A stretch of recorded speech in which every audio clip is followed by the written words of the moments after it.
Alright, welcome to the 8th tutorial of the series. So in this tutorial, or in this video, basically I'll cover how we can make our tests rerun if they fail. So we're going to have to use test.ng for that. So let's open the project structure in source, main, and in Java let me just create a new package, and let's call this utils, where I can have all my utilities. And within the utils package I am going to create a new class, and I will call this retry analyzer. And the reason why I am calling it retry analyzer is because I am simply going to implement from the interface, which is retry analyzer from test.ng. You don't have to name it retry analyzer, it's just to kind of it's just to kind of match the name. So if I look into the retry analyzer, it's just the interface from test.ng, which has a method called retry. So let me just implement that method. What I have to do here is to create two variables. So this I will call int count, and I'm gonna set this equals to 0, and then I'll create another variable which is going to be the limit, and let's put the limit to 3. So now within this method what I have to do is I have to say if the count is less than the limit, the count is gonna increment and I'll return true. Otherwise I'll return false. So now the count is gonna increment for every time the count is less than limit, which is 3 in this case, and it'll return true, otherwise it'll return false.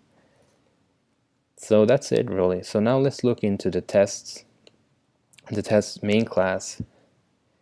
So here what I'll do is, let me just remove this import.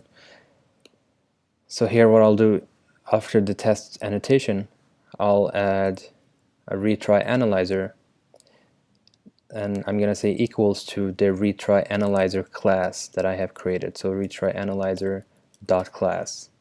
So now it's gonna recognize that if this test case fails, it's gonna have to retry that amount of times provided in the retry analyzer.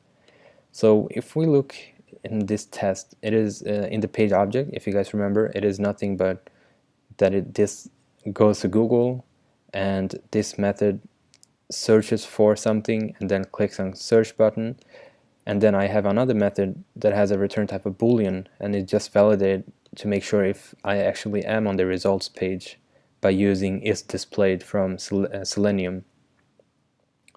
So for this specific test I am going to search for an empty string, so I'm not going to search for anything, and technically I should not go to the results page, so we'll see what happens. So let me open the terminal, I'll clear this out, and let me do a Maven clean test.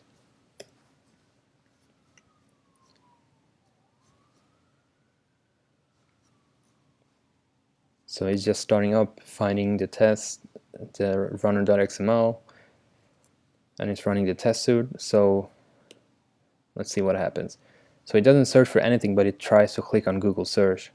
So I can't see any results because there is nothing to display. So technically this should fail, and it opens another instance right away because it failed. So again it tries to click on search, but it doesn't find anything. So it's just gonna wait, and then it runs a third time, and it clicks on Google search. You can see that it's highlighted, but it doesn't actually do anything.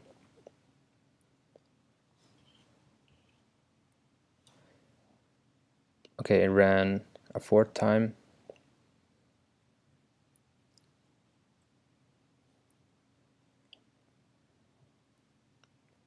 and this should fail as well.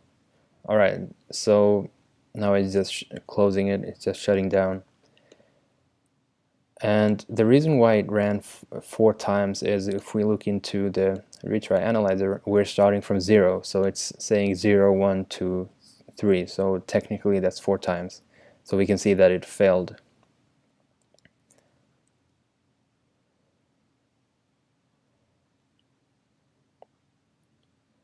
So I tried to run the test case and it failed, and it's a build failure.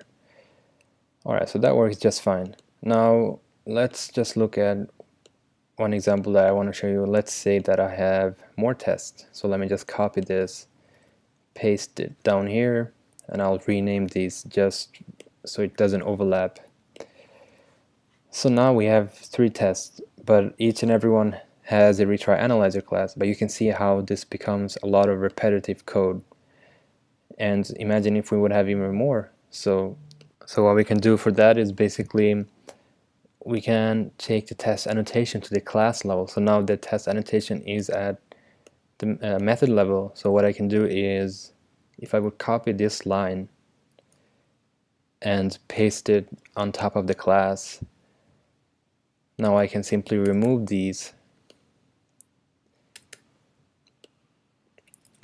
So now there is not a whole lot of duplication going on anymore. So this still recognizes, or even though I have it at a class level, it still recognizes these as an individual test. So that's how we can do it on a class level. Another thing I'm just going to do to minimize, to try to minimize a bit of code, is take this outside of the methods and remove the Google page class in the beginning. This isn't necessary, it's just to make it look a bit cleaner. So that's basically how we do retry analyzer.